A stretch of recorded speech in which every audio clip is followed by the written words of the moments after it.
in the heart of the Rockies. This is terrifying right now, to be honest with you. It's terrifying.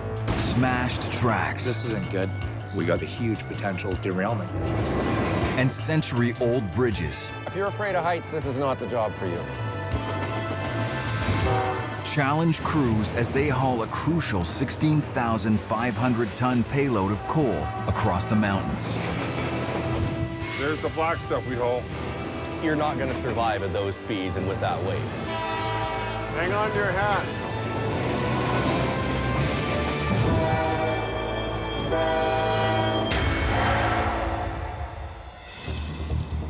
In the towering Rockies, veteran engineer Jeff Moseth and conductor Grant Bay are racing their empty train east to collect a valuable $3 million shipment of coal. I'm driving a 152-car coal empty. Coal trains are the biggest, the longest, hardest trains to run, so you got to be aware your train is, or you can rip it apart easily. I know how a train feels, what a train should be doing. It takes a while to get that feel. It's night and day driving a train in the winter and then it's in the summer. A lot more to worry about and think about in the winter. As an engineer, I like to run a train through the Rocky Mountains. It keeps you a lot more on the ball. It's either in your blood or it isn't. Once loaded, it will take 4 separate locomotives producing more than 17,000 horsepower, as well as great skill, to power this Goliath through the mountains. I worked the main line and signals for 15 years. And Grant worked them for a few years too. So kind of a senior crew you got today. Yeah, I'm a conductor on CP Rail, and Jeff runs the train, and I make sure that everything's in running order. We're 8,300 feet, so we're well over a mile and a half. We go from here down to whatever coal mine the train's destined for. This train today is destined for Green Hills. Jeff and Grant must take a winding path through the mountains, crossing the century-old Stony Creek Bridge to reach a coal mine in Green Hills. Here, they'll take on 16,500 tons of freshly mined coal and begin its 1,000-kilometer journey west, back through the Rockies to the port of Vancouver. That's where a ship is waiting to be loaded, and it must depart before nightfall. I would say 70% of our work is coal, and it's been since 1970 they started the coal trip. Coal is a vital part of Canada's economy. It's used to manufacture the steel needed for buildings, bridges, ships, and railroads. The industry is worth over $4 billion in British Columbia alone. The pressure is on Jeff and Grant to deliver their load on time. Costs money, right? If it's delayed long enough. Time is money. The coal run will take them up into the heart of the hazardous Avalanche zone, where history weighs heavy on the minds of the crew. Actually, there was an incident in '95 where 2 of our co-workers got killed over on the mountains into Nelson there, and a slide had come down when they hit it, and there was 3 men on the crew that day, and 1 survived. We all become to know each other on the railroad as a kind of a family, and yeah, one guy was pretty close, yeah. So it was tough for a while. Ahead of Jeff and Grant's train in Glacier National Park. CP Foreman Stanley Cameron, Structures Kent Jones, 1 over. In his modified rail truck, engineer Kent Jones is on call. We take care of bridges, culverts, retaining walls, tunnels. We're on our way down to Stony Creek Bridge, mile 76.19 in the Connaught track, and we're going to be performing our bridge inspection. There are more than 3,000 bridges across Canadian Pacific's network of tracks. Today, Kent is heading to one of the most spectacular pinch points on the coal run. The mighty Stony Creek Bridge. Stony Creek Bridge is a steel structure. It's one of the highest we have on our territory here. It's 300 plus feet to the ground. It's a pretty historic bridge. It's been here for a long time. Originally, it was a wooden structure. When completed in 1885, the original Stony Creek Bridge became the tallest wooden bridge in the world. This bridge was a crucial link enabling the first transcontinental train to run across Canada in the same year.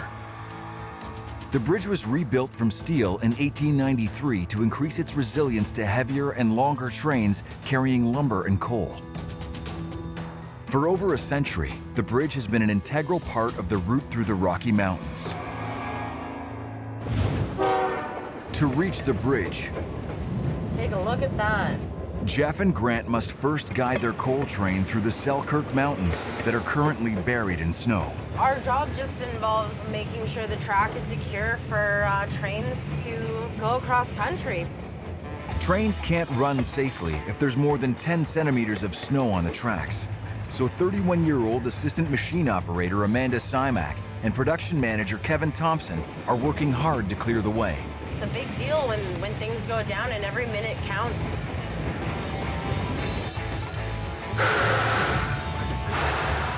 Amanda has been working on the railroad for 3 years. I was a legal assistant before this, and all I really looked at was concrete walls. But out here, I mean, I love it. I love being a railroader. You look around and you remember just where you are and how beautiful it is. I can't imagine what it would have been like way back in the day, having less machinery than what we use out here. In the early days of the railway, crews of men 1,000 strong, armed with little more than shovels, were used to clear the snow off the tracks. It wasn't until the iconic wedge plows were developed in the 1880s that machines took over this grueling task. Unchanged in design since, these powerful machines remain the mountain railroad workhorses to this day. This particular plow, they're ideal for this area because of the avalanches that we get. That's why we get the V shape on them to knock them to both sides. We can clear it off and then the trains can come on behind us. We're getting into the area where there's quite a bit of slide activity. There's tons of trains a day. It's never ending. So we've got to make sure that every bit of it's safe. It's very important. Just as they clear the final stretch of the tracks, Attention, this is the Mountains of RTC with an avalanche hazard change notice. Zone 1, change from considerable to high. Zone 1, change from considerable to high. an avalanche warning forces Amanda and Kent's crews to a halt. Wow, 5875, stop signal, Ross Peak, 10 cars. This is terrifying right now, to be honest with you. Terrifying.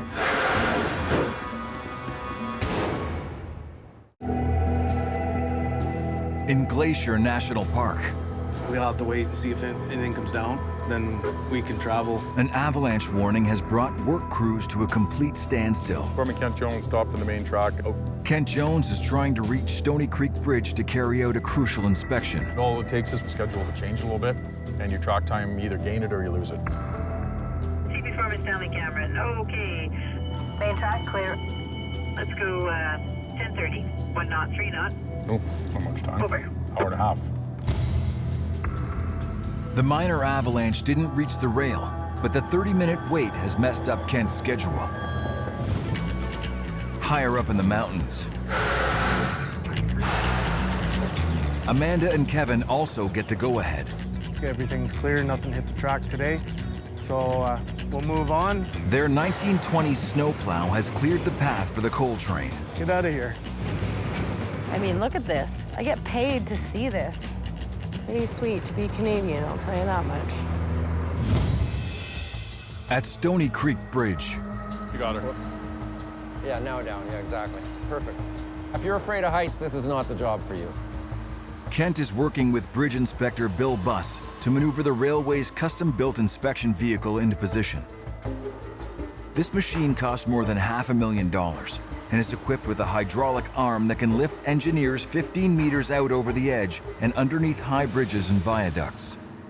This vehicle is called an under-bridge inspection truck. It'll actually pivot a little more than 180 degrees under the truck. But as soon as you start trying to swing away from the bridge, the limit switches will stop it from doing that. The truck itself is a heavy vehicle. It's 55,000 pounds or 25,000 kilos. All eastbound trains through the Rockies must cross this bridge, including Jeff and Grant's coal train. We're running 40, 45 trains a day. That's a lot of tonnage coming over here, and the trains are now close to 2 miles long. We're chugging along at 50 here. This is a pretty fast track here. Running a 2.5-kilometer long train over Stony Creek Bridge's 90-meter drop is a daunting prospect, even for the railroad's most experienced crews. There's quite some treacherous and mountainous ravines and heavy terrain, and there's increased opportunity for things to happen out there. But I've had a couple derailments over the years. They're not fun. If you're going with Stony Creek Bridge, if something did happen, it'd probably be end of life story. To be honest with you, it's a long drop. Engineering breakthroughs like the Stony Creek Bridge allowed Canadian Pacific Railways to forge this legendary railroad across the country. But there are other smaller railways that are helping tie the country together. 2,500 kilometers east, just south of the Arctic Circle, the Ontario Northland Railway shuttles crucial supplies to the remote communities between the towns of Cochrane and Moosonee and beyond. We're on and off stuff, moving stuff all the time. To go to Moosonee, this will be the stuff that'll be on the head end. It's one of the last flag-stop railroads in the country. It's up to Jay Falldien and the team to keep the trains rolling in the subarctic temperatures. Winters aren't fun, no, but it's something you get used to. But there are some days where you'd much rather be just about anywhere else than outside when it's minus 50. 6 coaches to spot 18.6. Today, 23-year-old rookie Jordy Nichols is working with the crew to prepare for a special journey. I'm a conductor trainee for the Ontario Northland Railway, so I've only been working here for about 4 months. It's really fun so far. We're gonna get some clearances, and then we're gonna head out to Moosonee. It's very male-dominated. I came from serving and bartending, and it's mainly just females in that industry. And my friends were like, oh, I didn't even know you could do that. I didn't even know that was a job. Jody is still coming to grips with the challenges of being a railroader. The cold weather affects a lot about our job. It not only what we're doing in the yard, even on the main line. Perfect. Pull that handle behind you there. It's a completely new lifestyle. You don't really have a schedule anymore, so you're basically you're on call 24/7, 365 days a year. Okay to go for it. Today I'm going to be working with conductor Sheldon. He's a lot of fun to work with. Since 1932, the Ontario Northland has provided the only year-round land link to get passengers and freight to the remote James Bay communities.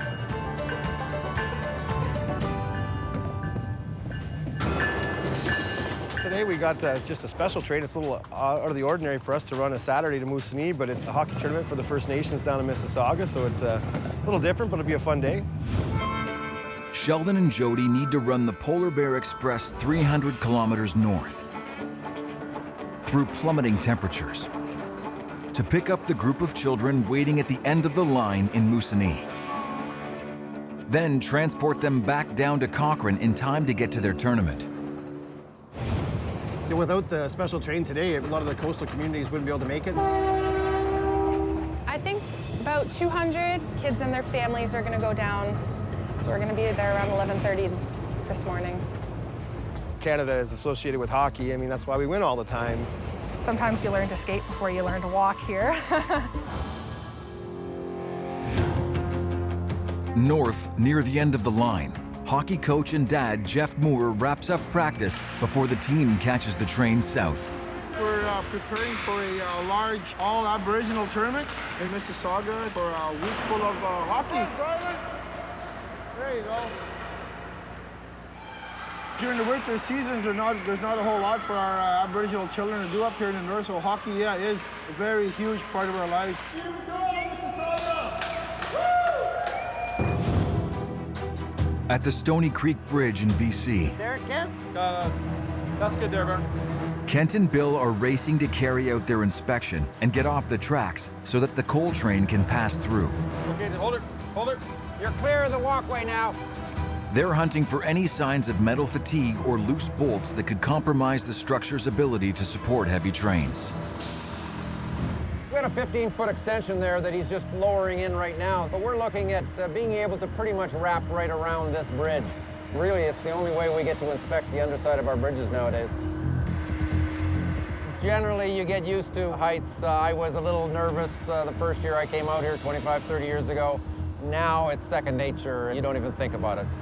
Whether it's 50 feet or 300 feet to the ground, it's still the ground.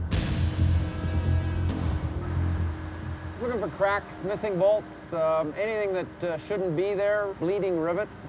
Bleeding rivet is a rust mark coming down. We call them bleeding rivets. And that indicates that the rivet is moving itself, so it has to be replaced. A century of extreme weather has corroded its steel. Kent has thousands of rivets to inspect. There's a little bit of rust jacking right here between these plates. This shows the separation in the plate there from the rust pushing over the ears. The rust still actually, it pushes the plates apart.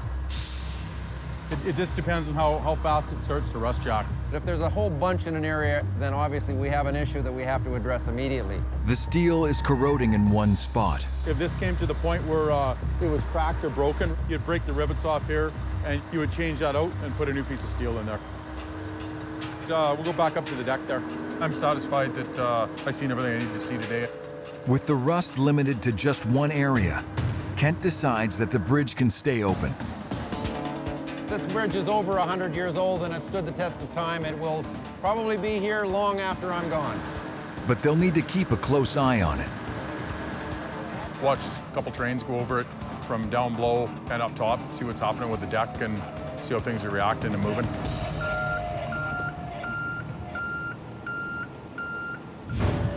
With the bridge clear, The whole thing about this job is don't think 5 steps ahead. they slow down as they make their approach. We have to work as a team. You and the conductor are always communicating, because that's when you'll miss something and get into trouble. These are the things that happen. It's weather, it's erosion, it's slides. If your train stops at Stony Creek Bridge, you can't move anywhere. You look way down, so it's a big drop. The worst thing may be derailment. That'd be the worst issue. Some things that are out of your control. As Jeff and Grant approach the historic Stony Creek Bridge, On the railway, nothing beats experience. Because you've seen it, you've been there, you've done that, but never get too far ahead of yourself. there is no turning back. You got to realize we're on moving equipment and potential for an accident or danger is imminent.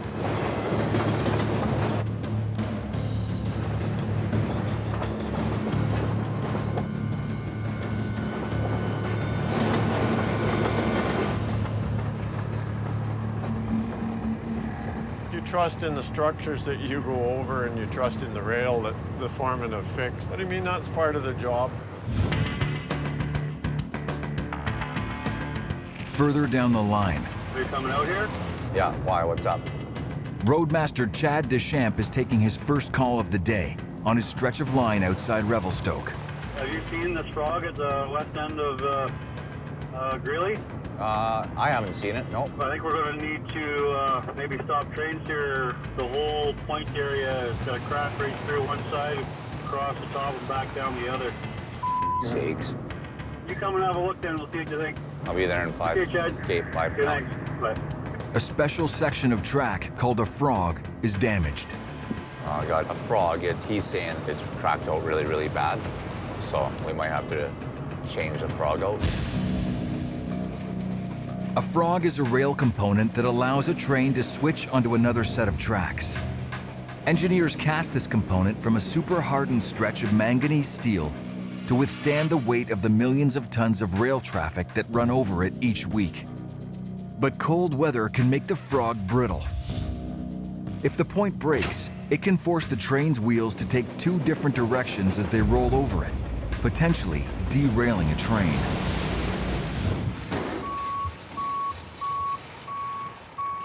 This isn't good. Any movement in here, like if this isn't sitting nice and tight on the ties, it just up and down action, even side to side. This can blow out and essentially have a big hole here. We got a huge potential derailment. Replacing the frog is a time-consuming job, and Chad isn't happy that the crew didn't flag this problem sooner. Did you get the frog? I told her about that the other day. You know what? Start telling me, okay? It's Monday. And she told me, she said, oh, that's fine, don't bother. That's fine. Remember, that's a line outage, so you guys can work till midnight. In frozen northern Ontario, Want me to trip it up? Yeah. They're all open. Jody and the Polar Bear Express power north to Moosonee. Today, the Polar Bear is made up of 6 coaches, which is a couple extra than we normally have, a dining car, 2 APUs, so those are the power units that power the coaches and put heat and light towards them. And we have a baggage car for all the hockey bags and all the hockey sticks. But 160 kilometers out of Cochrane, Low oil pressure up there. I wonder if we shut this one right off, did it make a difference? Or do we don't won't get running again? they run into trouble. You can shut it off, it'll start again. So we're in the AP right now. The power's off. I can't really see anything. It's really cold in here. Half the coaches have lost power and heat. Currently, we're just looking at it, just trying to see what we can do without the electrician. One power unit is still up and running, but it's not heating the whole train. That's a big problem out here, with temperatures at minus 35. Hopefully, we'll be able to get it fixed. We've lost all our power. We don't get it back on, I don't know what's gonna happen. Is it on now? No, not now. West, Some of our tracks up to 45, 50 miles an hour in places, so we're moving pretty heavy. Jeff and Grant's mammoth coal train is hurtling towards the mine. It can be costly if the mine's expecting a coal train by a certain time, and then it's delayed, you know what I mean? Time is money. There's the black stuff we haul.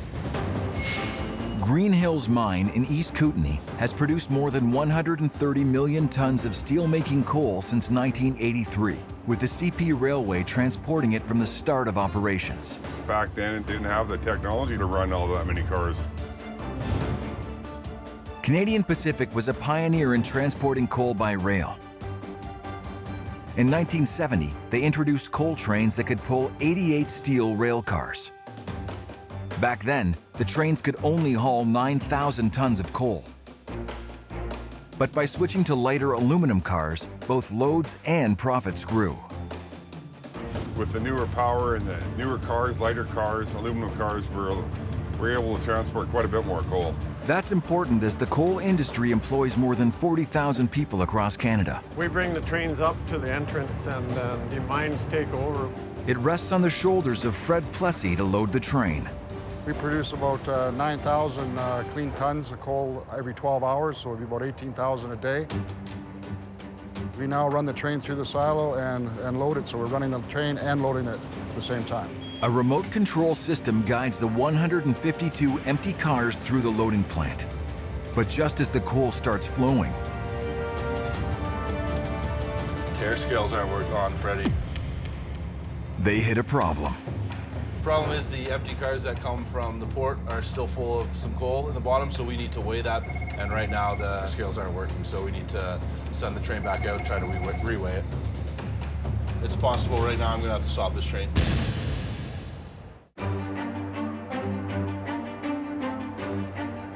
At the Green Hills coal mine, The railway has a schedule they like to keep, so it's an unexpected delay.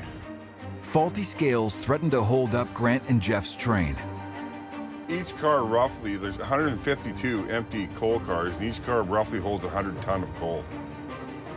I reverse the train past the scales, reset the scales on the computer, and hopefully that will fix the issue.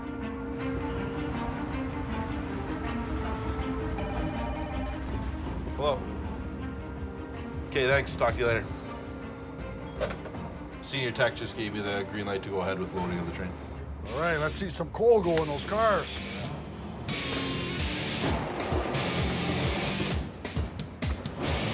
This train here roughly works out to about 16,500 tons of coal for the whole train. It's usually a very smooth operation. Well, there's obviously always a chance of some kind of mechanical failure. You know, you're going over the passes and everything, so that engine has to know what it's pulling. They want it at the weight you're saying you're putting out at. You have to know the weights when you're stopping these trains as an engineer, or you can get scary. All right, final car's loaded and she's ready to go. Another day of loading coal. Yeah. All set. You set? Yeah. Okay. We're all set to pull and we can depart. In Revelstoke, ahead of the coal train. Okay, perfect. Thanks. Chad is assessing the damage to a crucial section of track used to route trains, called a frog. The biggest thing is this crack right here.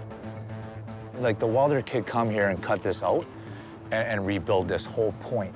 But I think if you took a ball peen hammer and just kind of tapped it, it'd probably be hollow underneath. This piece could break out, which is the most important, vital part of a frog. On this side, it's even worse. A train hits that at 35 miles an hour, and this whole piece could break out. It's so badly cracked that Chad has no option but to replace the whole thing. 23-year-old rookie Jimmy Taylor joins the reinforcements. The best bit of the job would probably be you're always out, you're always doing something, rain or shine. It's never really a boring day, honestly. Working on the railway is very dangerous. You always have to be alert. You always have to pay attention. If you're not, you have a potential of getting injured or worse, killed. He's keeping an extra close watch on Jimmy, who was recently reprimanded for leaving a critical switch open. Leaving that switch open was honestly probably one of the worst things I've ever done. I couldn't even imagine the feeling I'd get if they said, you left that switch open and then a train derailed, killed the conductor, cost millions of dollars worth of damage. Thankfully, none of that happened, obviously, but it could have. It very well could have happened. Chad is feeling the pressure. He's responsible for both the safety of the team and the trains that run on this track.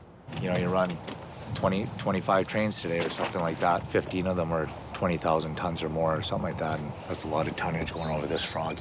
I can't even imagine the weight of the trains, and you're not going to survive a derailment at those speeds with that weight. In Ontario's north, We're having APU problems right now for one half of the train. Jordy and the team are scrambling to fix the broken power unit on their train. If we don't get the power back on, the coaches will freeze up. So I'm trying to figure out how to get the power back up. If you lose your heat, you're in a lot more trouble when it's minus 20 as opposed to when you're in the summertime. It's minus 36 at 4 this morning. With 3 of the train's 6 coaches below freezing, they may not be able to pick up and transport all the kids to their hockey tournament. This is a vestibule of a coach. So this is how the temperature would be in the coaches if we didn't have power to them. Things can go wrong in a hurry, and once one thing goes wrong, it just snowballs after that. So we had to stop the train because the power cables are located in between the cars. And we're gonna hook it up to the other APU now and see if that'll run our power through the other coaches. In Moosonee, I'm not 100% sure where the train is, but we're here. hockey coach Jeff Moore arrives at the station to bad news. Attention passengers, may I have your attention please? Due to mechanical issues, our train is running late today. What? Goodness. She's tight. When you're trying to fix stuff in the cold, that's a challenge, especially when you're 100 miles from Cochrane. These are the power cables. Okay, didn't get a shock yet, so that's good.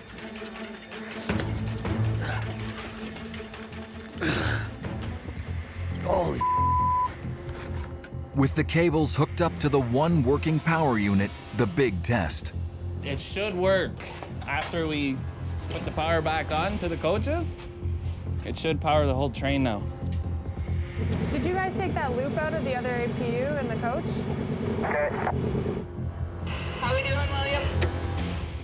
Okay, give it a shot. Okay. Same thing. That's it. We got no power to the 3 north end coaches. South of the Arctic Circle, Jordy and the crew are limping into Moosonee, with power still out on 3 of their 6 passenger cars. In this generator car, we have 2 engines, and neither one of them is, we can't get them to run at a high idle that we need to produce the amps to power the 3 coaches on this end. Kind of where we're at. I don't know too much about electrical, so I'm just doing my best.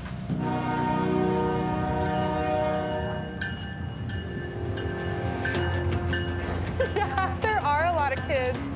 Oh, they look so cute. Train's finally arrived.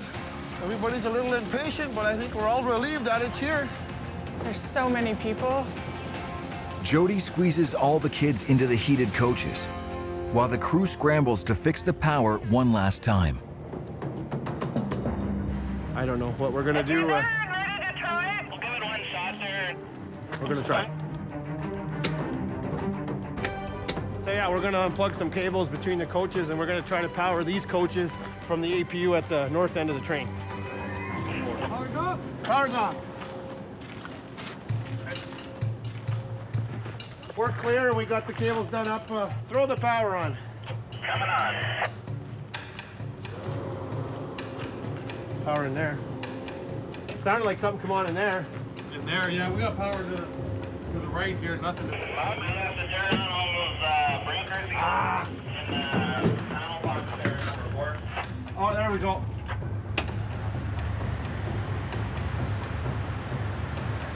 We got power in car 4.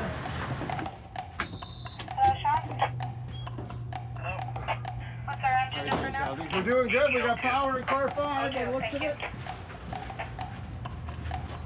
Got lights working, eh? Holy cow!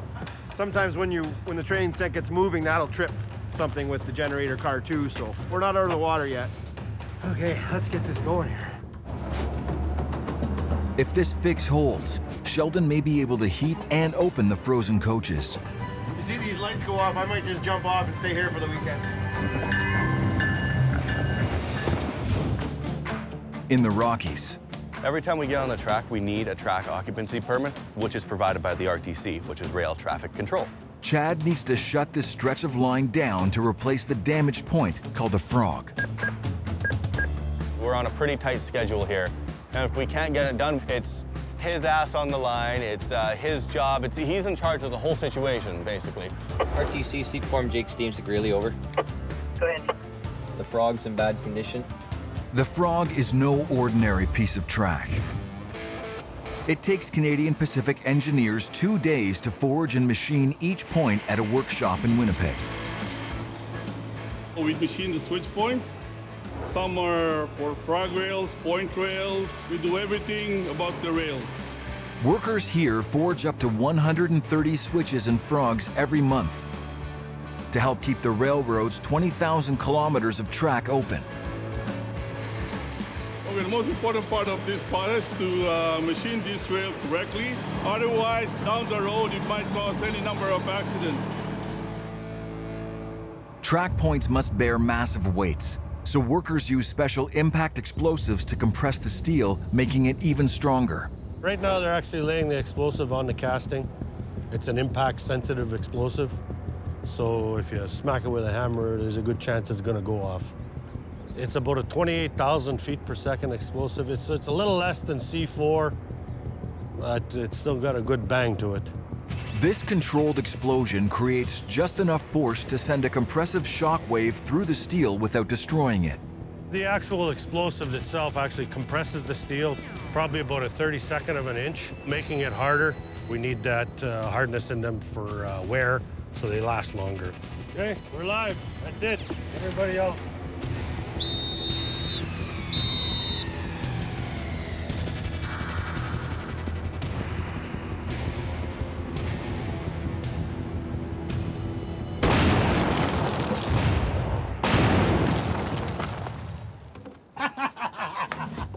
Once blasted, workers reassemble the hardened steel. The assembly itself is the most crucial part. I mean, everything has got to be perfect. It's important. You got lives on the line, so you don't ship anything out until you know it's right. And deliver it to the field. My material truck is ready. He can bring out the new frog and we can put it in. East in Ontario, Jordy and the crew are navigating the wounded Polar Bear Express south. Originally, when we left Cochrane, we had 2 APUs powering 3 coaches each. But that APU is no longer working for us, so we've hooked the whole train up to one generator car. And as of now, it seems to be holding the power. But now if we lose power, we're gonna lose it in the whole train. Sheldon checks how well the fix is holding up. We're gonna open up the coach here that we had locked up, and we're gonna see how warm it is. And hopefully everything's good and we'll be able to open it up so people can move and they're not so cramped in the other coaches. It's pretty warm. I think everything seems to be working. Heat-wise, power's on. Everything's warming up. Just want to check the bathroom.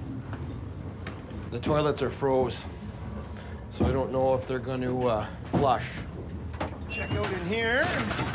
This would be coach 6, and we had 4, 5, and 6 locked. So, and this one feels quite warm.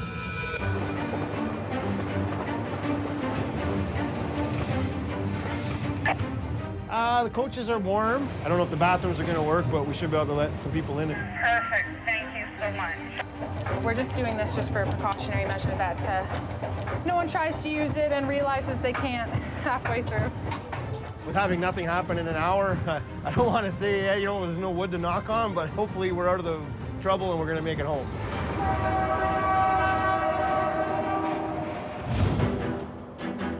In the Rockies, The sights you see on the railway and you do on the highway, it's completely different. The country's beautiful, I think, in the Rockies. Jeff and Grant are powering their fully loaded coal train through the mountain wilderness. I'm not one for sitting in an office, so I enjoy the outdoors. You know, the job's great when you're out here and enjoying it. As long as everything's working together, it's fine. I think Jeff would agree. Oh yeah, definitely. Ahead of the train, I'm gonna put it right here. Watch that tail. Chad's team is running out of time to slot the new rail frog seamlessly into place. The frog isn't sitting as well as we thought it should. It just doesn't want to go.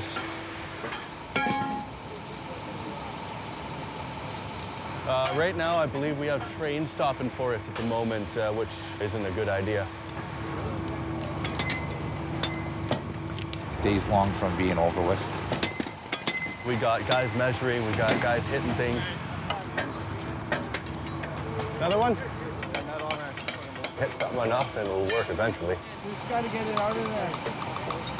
Let's stick something under there. Isn't this one though? Thrusted to. Under pressure, Jimmy's attitude is bothering Chad. Did you get it? Is that working? And Chad is running out of patience. We're here for one thing, and that's make sure that there's no train accidents. It's not because we're being strict, it's to save people's lives. I don't know if we're making any leadway here, but we work in a lot of situations where it's urgency, lots of moving equipment, pinch points, you know, it's fast, and you just got to really, you know, keep your head in the game, work safe. I might be hard on guys, but I'm hard on for one reason. When there's a lack of communication or a breakdown, that's when an accident or a tragedy happens. In the last, 6 months, it's just been a challenge. I do really love it here. Yeah, no, I know you do it, but we have rules, and unfortunately, a lot of the rules were written with blood. Like every rule that is that we go by, someone either got injured or killed.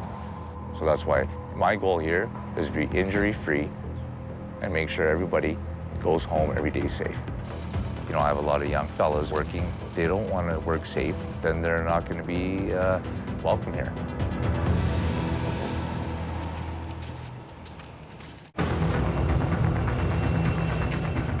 Jeff and Grant's coal train is fast approaching Chad's team as they race to repair the broken track.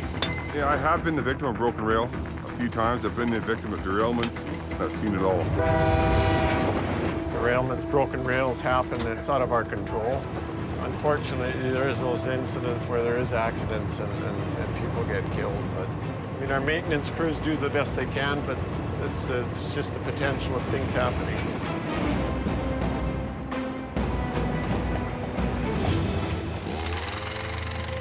Following a strong word from Chad, I know a lot of people have their doubts about me, and I need to prove these people wrong. Jimmy's focus is back on the job at hand. Should we use the old spikes? Do you have new spikes on board? Yeah, use them. Good. The team uses spikes to secure the new point onto the wooden ties. It takes a lot out of you spiking, especially being me. I'm asthmatic, I'm an ex-smoker, I'm obviously a little on the overweight side.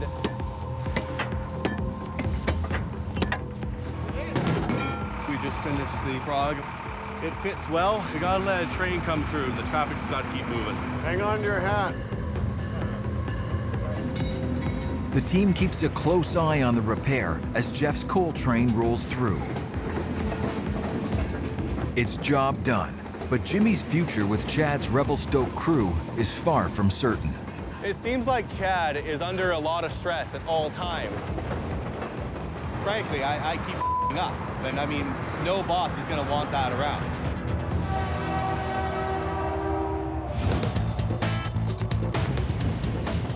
We're at about mile 6 miles out of town. After taking a beating from the cold weather, Jordy and the team are closing in on Cochrane. Everybody kind of pulled it together, and I mean, now the kids can get on their way and go to the Little NHL, and they can have a good week, and we can have a good Saturday night. Nice weekend for everybody. It's a huge part of our lives up here. The train, getting in and out of town, bringing in freight, bringing in groceries, bringing in fuel. It's more of our lifeline than anything else for a lot of us back home. We got the coaches working again, so it's all under control, and everyone's happy to be back in Cochrane pretty soon. Jordy's almost finished her first little NHL scary trip.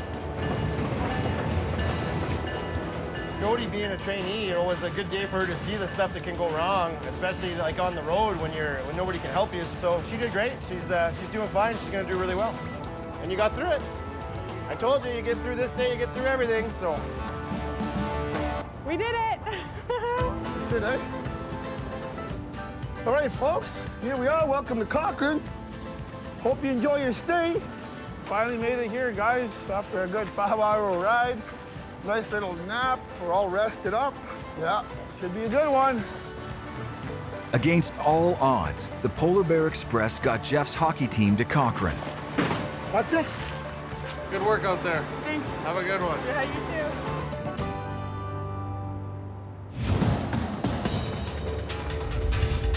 too. This coal train's come to a stop in about a mile and a half. The coal train is now gunning towards Neptune Terminal in Vancouver to offload the coal into this massive 77,000-ton cargo ship. It's been a good run. It's been a good run today.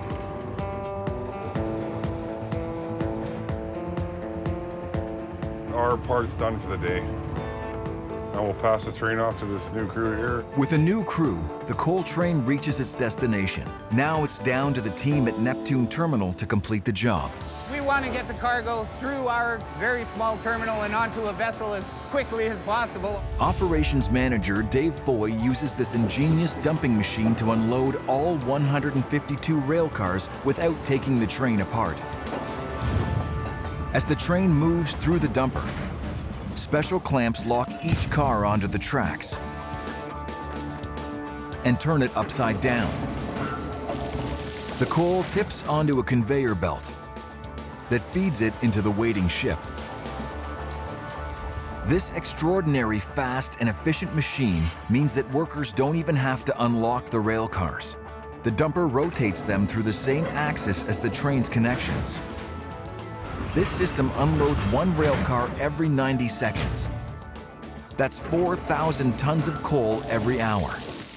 There's a lot of people that make this happen from mine to port. And I think we do a really good job here of not slowing down the system, and that's very important for us in this logistical chain that is coal delivery.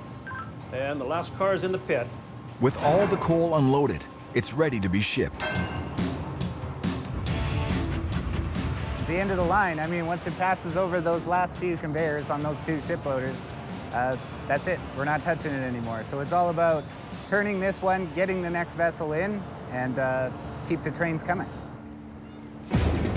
Canadian Pacific's coal train has done its job. navigating smashed rails and antique bridges to deliver its 16,500-ton payload of coal.